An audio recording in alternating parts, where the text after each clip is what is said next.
The Gulf of Finland does not surrender what it takes. It holds, it compresses, it silences. At 59 degrees 58 minutes north, 26 degrees 14 minutes east, the water temperature in late October sits at 4 degrees Celsius. The salinity is low, lower than any ocean, which means that things placed in the Gulf of Finland decompose at a fraction of the rate they would elsewhere. Wood holds its grain, rubber holds its shape, steel corrodes slowly, patiently, as though the sea itself understands it is in no hurry. This is both a mercy and a cruelty, depending on who you ask. On January 3rd, 1940, during the earliest and most brutal weeks of the Winter War between Finland and the Soviet Union, the Soviet Stuka-class submarine S-2 departed the naval base at Paldiski on a combat patrol. She was 77 meters long, displacing 1,090 tons when submerged. Her crew complement was 50 men. Her commanding officer was Captain Second Rank Ivan Afanasyev, who had served the Soviet Navy for 16 years and who had a daughter in Leningrad who had turned 7 years old on January 12th. S-2 never returned to port. Finnish records, declassified in 1997, indicate that a contact was detected by coastal listening stations near the Turku archipelago on January 4th. Depth charges were deployed. A debris field was observed. A position was logged. And then, because the war had 10,000 other urgent matters to attend to, the position was filed, and the silence of the Gulf of Finland settled over 50 Soviet sailors like a second ocean. Petra Mäkinen first read that declassified report in 2011. She was 39 years old, and she had just finished raising a semi-submersible drilling platform from 80 meters of North Sea water off the Shetland coast. She had spent her career lifting things: platforms, pipelines, sunken cargo vessels. She understood load-bearer mathematics the way musicians understand time signatures, intuitively, physically, in her hands and chest before it ever reached calculation. She had never read a declassification report and felt her hands go cold before. It took her 8 years to get permission. The survey vessel Arctic and Henke, Arctic Spirit, drops anchor at 5:40 on a gray October morning in 2019. The sky and the sea are the same color, the dull pewter of old coins. The wind is 14 knots from the northeast. The team is 6 people. Petra, who leads, Michael Strand, her structural engineer, diver technicians Harry Koronen and Sini Laininen, ROV pilot Don Visser from the Netherlands, who speaks to his machines the way some people speak to children, and Yevgeny Volkov, a Russian naval historian who has spent 30 years compiling the crew manifest of the S-2 into a document that runs to 212 pages, including photographs of 47 of the 50 men. Yevgenia does not dive. She stands at the stern rail in a red coat and watches the ROV go down, and she does not speak. The ROV, a Saab CI Panther XT, fitted with dual halogen lights and a high-definition camera array, descends through the water column at 0.4 meters per second. Don watches the feed on 3 monitors. The rest of the team watches over his shoulder. At 20 meters, the visibility is 12 meters in every direction. The water is the color of green bottle glass. A school of Baltic herring, Clupia horrengus membras. Parts around the ROV like a curtain, thousands of silver bodies catching a halogen light and releasing it in fragments. At 40 meters, the visibility drops to 6 meters. The green darkens toward black. A single common eel pout, pale and slow-moving, drifts past the camera and is gone. At 60 meters, Don increases the halogen intensity. The light punches out 8 meters in a cone, beyond which there is nothing. The feed is very quiet. Petra notices that everyone in the room has stopped breathing at roughly the same moment. At 71 meters, the ROV's sonar returns a contact. At 74 meters, the S-2 rises from the silt. She is enormous. That is the first thing. When you study a wreck from charts and photographs, your mind scales it to something manageable. The reality of a 77-meter submarine resting on the floor of the Gulf of Finland is something else entirely. The ROV's camera pans slowly from bow to stern, and it takes nearly 3 minutes to complete the movement. The conning tower stands intact. The forward hydroplanes are folded precisely as they were during the last operational dive. The hull is dark with 79 years of biological accumulation. Baltic mussels, Mytilus trocylus, cover perhaps 40% of the outer casing in gray-black clusters. The stern is partially embedded in sediment, but the propeller shafts are visible, twin blades still curved in their original pitch. The hatches are closed, every one of them. Mäkinen runs structural analysis from the sonar returns for 4 hours. The pressure hull reads as intact. No visible breach, no collapse. The conning tower hatch seal shows oxidation, but no separation. His conclusion, delivered quietly, is that the interior of the S2 may still be pressurized to the depth at which she sank, meaning the moment any hatch is opened, 79 years of compression will equalize in a single violent breath. Meaning the crew remains are not resting in open water. Yevgenia, when told this, closes her eyes for a moment. Then she says, "Good, they stayed together." On the third day of the ROV survey, Don guides the vehicle to examine the forward escape hatch, a secondary access point located just aft of the torpedo room. He is conducting a routine structural assessment. He is not expecting anything. He has been conducting underwater surveys for 19 years. He stops speaking mid-sentence. The image on the monitor shows the hatch's interior locking wheel clearly through the porthole glass, cracked but intact. Around the wheel's rim, at 4 separate points, there are scratch marks. Deep, deliberate scratches.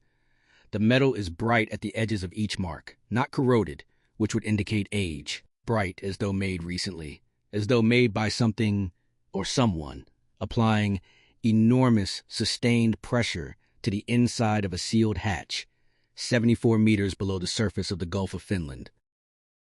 Petra looks at the scratches for a long time. "Log it," she says. "Don't discuss it. Log it and we move forward." No one argues.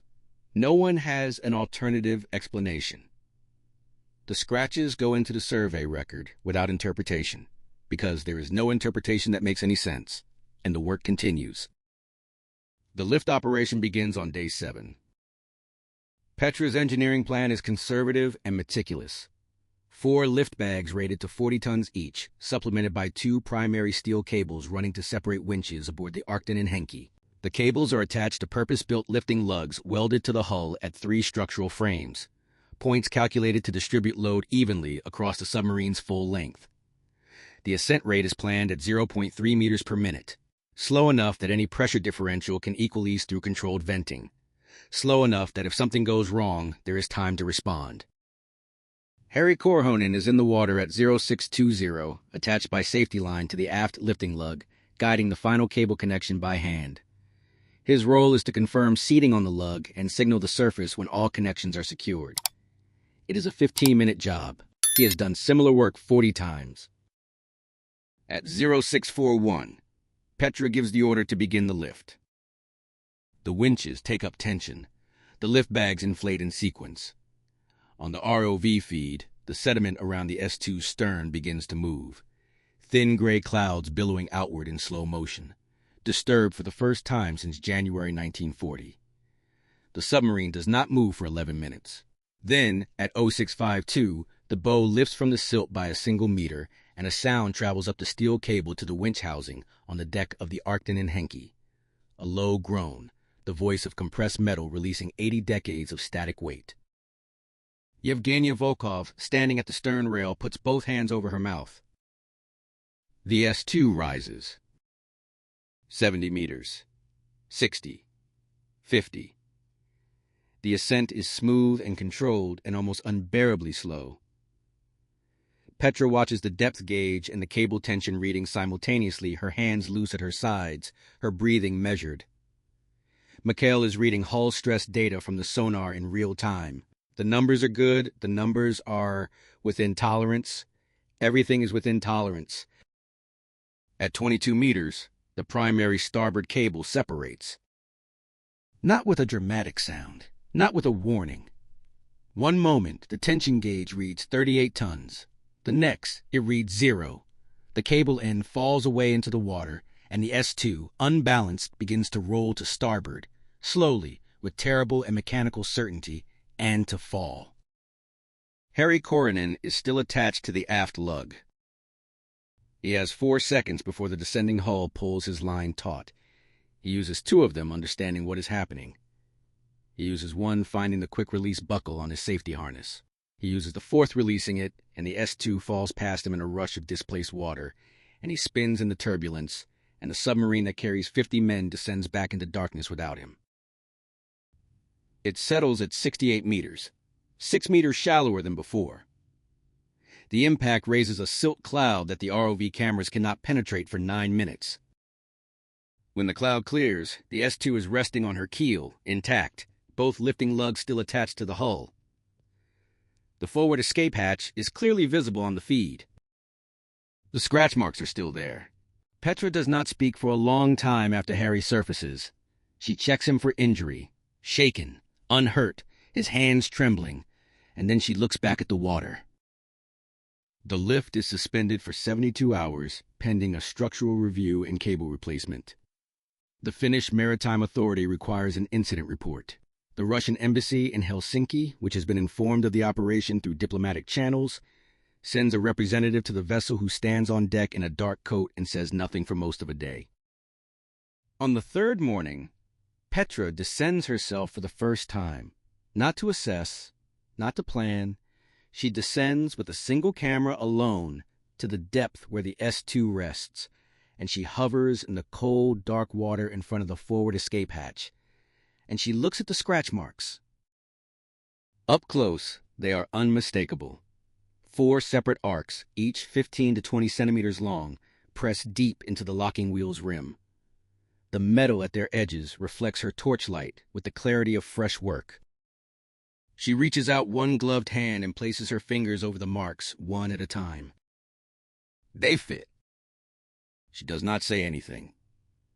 There is nothing to say that the Gulf of Finland has not already said, more eloquently, over 79 years of cold and silence. The S-2 is raised 11 days later on a calm morning when the sea is almost flat. The full lift takes 4 hours. When the conning tower breaks the surface, Yevgenia Volkov is standing at the rail with her 212-page crew manifest pressed flat against her chest. Nobody speaks.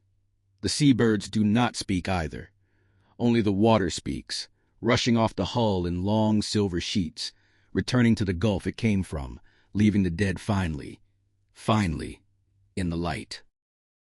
The interior hatch, when the forensic team eventually opens it under controlled conditions in a dry dock in Turku, shows no explanation for the scratch marks. No tool, no mechanism, no surviving biological material that could account for them. The inquiry records them as unexplained. The report is 3 words: cause unknown, filed. 50 sets of remains are repatriated to Russia in the spring of 2020. 47 families attend the ceremony in St. Petersburg. For 3 families, there is no one left to come. Petra Mäkinen does not attend. She is already in the Baltic, looking at the coordinates of the next wreck. Her hands, for the first time in her career, are perfectly still.